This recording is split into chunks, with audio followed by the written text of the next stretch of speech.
என்ன சேகர், உங்களுக்கு என் தங்கச்சிய பிடிக்கலையா? எனக்கு பிடிச்சிருக்கு சந்திரிகா, ஆனா நான் பொய் சொன்னேன். ஆனா ஆனா என்ன? என் தங்கச்சி உங்களுக்கு பிடிக்கலையா சேகர்? என்ன காரணம்னு சொல்லுங்க.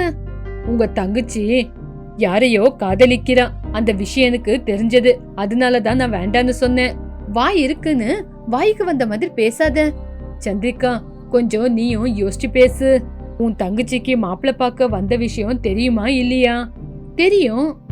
என் தங்கச்சியோட சம்மதத்தினால தானே உங்களையும் நான் வர சொல்லி அவளையும் ரெடி பண்ணி உட்கார வச்சேன். ஆனா உங்க தங்கச்சி ஒரு தடவை கூட கண்ணெடுத்து என்ன பாக்கல. உண்மை சொல்ல போனா என் தங்கச்சி உங்களை பாக்கல, அத நான் கவனிச்சேன். நான் என் தங்கச்சி கிட்ட 2-3 தடவை சொன்னேன், மாப்பிள்ளைய ஒரு தடவை பாருன்னு. இருந்தாலும் உன் தங்கச்சி என்ன பாக்கல. ஆனா நீ அவளுக்கு வெக்கம்னு நினைச்ச. ஆனா எனக்கு அவ கண்ணுல அவளோட காதல் தெரிஞ்சது. அவளோட உதட்டுல அரவிந்த் அரவிந்த்னு சொல்லிக்கிட்டு இருக்கிறத நானே கேட்டேன். அரவிந்தும் இல்ல, கத்திரிக்காவும் இல்ல. நீ கொஞ்சம் படிச்சிருக்க, பட்டணத்துக்கு போய் வேலை செய்ய மாட்ட, இங்கேயே கிராமத்துல வேலை செஞ்சுக்கிட்டு என் தங்கச்சிய கல்யாணம் பண்ணி கொடுத்தா என் தங்கச்சியும் உன்னை கல்யாணம் பண்ணிக்கிட்டு என் கண்ணு முன்னாடியே இருப்பான்னு நினைச்சுதான் உனக்கு கல்யாணம் பண்ணி கொடுக்கலான்னு யோசிச்சேன். ஆனா நீயே இப்படி பேசுற? உன்ன சந்திரிகா, அவசரப்படாத, கொஞ்சம் யோசிச்சு பேசு. சந்திரிகா, நீயே போய் உன் தங்கச்சி கிட்ட அவளோட காதலை பத்தி பேசு. அவ உங்ககிட்ட கண்டிப்பா சொல்லுவா. காசு பணம் வேணும்னா கேட்டு வாங்கிக்க வேண்டியது தானே, எதுக்காக பொய் சொல்ற? உன்னை நான் நம்ப மாட்டேன். இங்க பாரு சந்திரிகா, ஏன் உன் தங்கச்சிய சரியா கவனிச்சு அவளோட காதல் என்ன விஷயம்னு பாரு. என்னது, நான் என் தங்கச்சிய கவனிக்கணுமா? வேண்டாம் சேகர், கல்யாணத்துக்கு முன்னாடி என் தங்கச்சி மேல இந்த அளவுக்கு நீ சந்தேகப்பட்டுக்கிட்டு இருக்க. ஒருவேளை அவ உன்னை கல்யாணம் பண்ணிக்கிட்டானா வாழ்க்கை முழுவதும் அவ நரகத்திலேயே சாவணும். என் தங்கச்சிய உனக்கு பிடிக்கலன்னு நீ நல்ல காரியத்தை தான் செஞ்சிருக்க. இங்க பாருங்க, உங்களுக்கு நான் இப்ப சொல்றது புரியாது. ஆனா போக போக அரிதாவை பத்தி நீங்களே புரிஞ்சுக்குவீங்க. இதனால நீங்க என்ன சந்தேகப்பட்டாலும் பரவாயில்ல, உங்க தங்கச்சி மேல ஒரு கண்ணு இருக்கட்டும் அப்படின்னு சொல்லி சேகர் அங்கிருந்து கிளம்பி போயிட்டான். சேகர் சொல்றது எங்கேயாவது உண்மையா இருந்தா, சேச்சே, என் தங்கச்சி அரிதா அப்படியெல்லாம் பண்ண மாட்டா. என் தங்கச்சி தலைக்கு போட ஒரு சின்ன கிளிப்பா இருந்தாலும் என்கிட்ட கேட்காம வாங்க மாட்டா. அப்படி இருக்கும்போது அவ காதலிக்கிறவனை பத்தி என்கிட்ட சொல்லாம இருப்பாளா? என் தங்கச்சி உண்மையிலேயே அப்படியெல்லாம் பண்ண மாட்டா. உண்மையிலேயே அவளுக்கு அரவிந்த் மேல காதல் இருந்தா கண்டிப்பா அவ என்கிட்ட சொல்லுவான். சேகர் ஹரிதாவை பத்தி எதேதோ சொல்றான், அவன் சொல்றான்னு நான் என் தங்கச்சியை சந்தேகப்பட முடியுமா அப்படின்னு யோசிச்சுக்கிட்டே சந்திரிகா வீட்டுக்குள்ள போகும்போது அரிதா அரவிந்த் கிட்ட போன்ல பேசிக்கிட்டு இருந்தா. அரவிந்த், நீ இல்லாம என்னால இருக்க முடியாது. நீதான் என்னோட வாழ்க்கை. தயவு செஞ்சு என்ன நீ கல்யாணம் பண்ணிக்கோ. ஹரிதா, நீ எதுக்காக அழுந்துகிட்டு இருக்க? என்கிட்ட உன்னை வராதேன்னு நான் சொல்லலையே. வா, வர்றதுக்கு முன்னாடி வீட்டுல இருக்கிற பணம் நகை எல்லாத்தையும் எடுத்துக்கிட்டு வா. அரவிந்த், வீட்டுல இருக்கிற பணம் நகை எல்லாத்தையும் நீ கேட்கும் போதெல்லாம் உங்ககிட்ட கொண்டு வந்து கொடுத்துட்டேனே. இன்னும் நீ கேட்க எடுத்துட்டு வர என்கிட்ட பணமும் இல்ல, நகையும் இல்ல. ஐயோ அரிதா, என்னோட கேரக்டரே இதுதான். உன்ன மாதிரி அழகா இருக்கிற பொண்ணுங்களை காதலிக்கிறது, அவங்கள ஏமாத்தி அவங்க கையில இருக்கிறதெல்லாம் புடுங்கிக்கிறது, இதுதானே எனக்கு தெரிஞ்சது. அரவிந்த், நீ எனக்கு எவ்வளவுதான் டார்ச்சர் கொடுத்தாலும் நீ கேக்குற மாதிரி பணம் எல்லாம் என்கிட்ட இல்ல அரவிந்த் அப்படின்னு ஹரிதா பேசுறதெல்லாம் சந்திரிகா கேட்டுக்கிட்டான். கல்யாணத்துக்கு அப்புறம் நான் வேலைக்கு போவேன், எனக்கு 10 லட்ச ரூபாய் பேக்கேஜ் இருக்கும், அந்த பணம் எல்லாத்தையும் உனக்கே கொடுத்துடுறேன். சரி ஹரிதா, ஒரு வேலை செய். என்ன பண்ணணும்னு சொல்லுங்க, கண்டிப்பா பண்றேன். உன்னோட வீட்டு சொத்து பத்திரத்தை கொண்டு வா. கொண்டு வந்தா நம்ம 2 பேரும் கல்யாணம் பண்ணிக்கிட்டு என்ஜாய் பண்ணிக்கிட்டு இருக்கலாம்.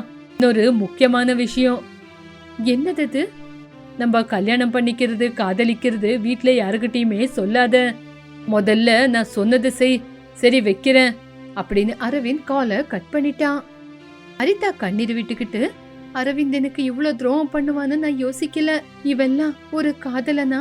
முதல்ல காதலிக்கிறேன்னு சொல்றது, அதுக்கப்புறம் அவங்க நினைச்ச மாதிரி நம்மள உபயோகப்படுத்திக்கிறது, அதுக்கப்புறம் நம்மளுக்கு இம்சை கொடுக்கறது.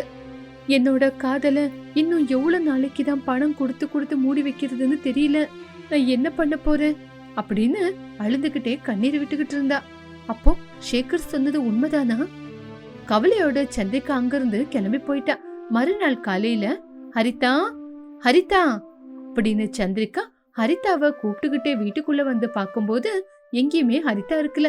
கோட்ரேஜில சொத்து பணம் நகை எதுவுமே இருக்கல. அப்போ ஹரிதா வீட்டை விட்டு ஓடி போயிட்டாளா? சொத்து பணம் வீட்டு பத்திரம் எல்லாமே எடுத்துட்டு போயிட்டா. சரி, எங்க போனாலும் என் தங்கச்சி ஹரிதா நல்லா இருக்கட்டும். சொத்து போனாலும் சம்பாதிச்சுக்கலாம்.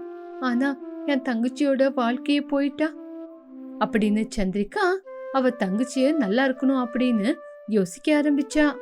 இப்படி சந்திரிகா எப்பவும் போல வயல்ல வேலை செஞ்சு காசை சேர்த்து வச்சுக்கிட்டு இருந்தா. இப்படி கொஞ்சம் நாட்கள் போச்சு. ஒரு நாள் சந்திரிகா போட்டோல இருக்கிற ஹரிதாவை பாத்துக்கிட்டு இருந்தா. அந்த நேரம் பார்த்து சேகர் வந்தா. வாங்க சேகர், எப்படி இருக்கீங்க? நான் நல்லா இருக்கேன். ஆமா, ஹரிதா எங்க? ஹரிதா அவன் காதலிச்சவன் கூடயே ஓடி போயிட்டான். கிரேட் சந்திரிகா, அவ காதலிச்சவன் கூடிய அவளை சேர்த்து வச்சிங்களே, எப்போ கல்யாண சாப்பாட போட போற? அவங்க 2 பேரும் பேசி முடிவெடுத்ததுக்கு அப்புறம் கல்யாண சாப்பாடு போடுறேன். அது இல்ல சந்திரிகா, இப்போ நான் வர்றதுக்கு காரணம். சொல்லுங்க சேகர், ஏன் வார்த்தை தடுமாறுது? என்ன விஷயம் சொல்லுங்க. உனக்கு ஒரு நல்ல பொண்ணை பார்த்து கல்யாணம் பண்ணி வைக்கணும்னு சொல்றியா? பரவாயில்ல, பண்ணி வைக்கிறேன். பொண்ணு எதுக்கு நீ போய் பார்த்துக்கிட்டு? நீயே என்ன கல்யாணம் பண்ணிக்கலாம்ல. அன்னைக்கு உன் தங்கச்சிய பார்க்க வரும்போது கூட இந்த விஷயத்த தான் உங்ககிட்ட சொல்லணும்னு நினைச்சேன். அதுக்குள்ள எதேதோ நடந்து முடிஞ்சிருச்சு. நான் உன்னைத்தான் கல்யாணம் பண்ண ஆசைப்படுறேன். என்ன கல்யாணம் பண்ணிக்கிறியா? அப்படி அவங்க 2 பேரும் பேசிக்கிட்டு இருக்கும்போது ஹரிதா அங்க வந்தா. ஹரிதாவை பார்த்து சந்திரிகா ஷாக் ஆனா. ஹரிதா, என்னடி ஆச்சு? அக்கா, என்ன மன்னிச்சிடுக்கா. உனக்கு தெரியாம பட்டணத்துல அரவிந்த் அப்படிங்கிற ஒரு பையனை நான் காதலிச்சேன். அரவிந்த் வீட்டுல இருக்கிற சொத்து பத்திரம் பணம் நகை எல்லாத்தையும் கொண்டு வந்தா கல்யாணம் பண்ணிக்கிறேன்னு சொன்னான். ஆனா எல்லாம் எடுத்துட்டு கொண்டு போய் கொடுத்ததுக்கு அப்புறம் அவன் என்னை ஏமாத்திட்டு எங்கேயோ ஓடி போயிட்டான். அதுக்கு எதுக்குடி ஹரிதா கண்ணீர் விட்டுக்கிட்டு என்கிட்ட வந்திருக்க? நீ போலீஸ் ஸ்டேஷனுக்கு போய் கம்ப்ளைண்ட் கொடுக்க வேண்டியது தானே? நீ துணிச்சலான பொண்ணுன்னு தானே நான் இவ்வளவு நாளா நம்பிக்கிட்டு இருந்தேன். உனக்கு தைரியம் இல்லைன்னு எனக்கு இப்பதான் தெரியும். அக்கா, அரவிந்த் கிட்ட என் போட்டோ இருக்கு. போட்டோ இருந்தா என்ன இப்போ? என் கூட வா, அவன் மேல கம்ப்ளைண்ட் கொடு. உன்ன மாதிரி இருக்கிற பொட்ட பசங்க எல்லாம் பயந்து போய் கம்ப்ளைண்ட் கொடுக்காததுனாலதான் இவனுங்கெல்லாம் தைரியமா நடமாடுறானுங்க. அப்படி சொல்லி சேகர் அங்கிருந்து கிளம்பி போனதுக்கு அப்புறம் தன்னோட தங்கச்சிக்கு சந்திரிகா தைரியம் சொல்லி போலீஸ் ஸ்டேஷனுக்கு கூட்டிட்டு போனா. அங்க கான்ஸ்டபிள் நின்னுகிட்டு இருந்தாரு. உடனே அங்க ஒரு எஸ்ஐ வந்தாரு. அவருதான் சேகர். சேகரை பார்த்த உடனே அக்கா தங்கச்சிங்க 2 பேரும் ஷாக் ஆனாங்க. போலீஸும் எந்திரிச்சு நின்னு சேகருக்கு வணக்கம் சொன்னாங்க. கான்ஸ்டபிள், இந்த பொண்ணு சொன்னது எழுதிக்கிட்டீங்களா?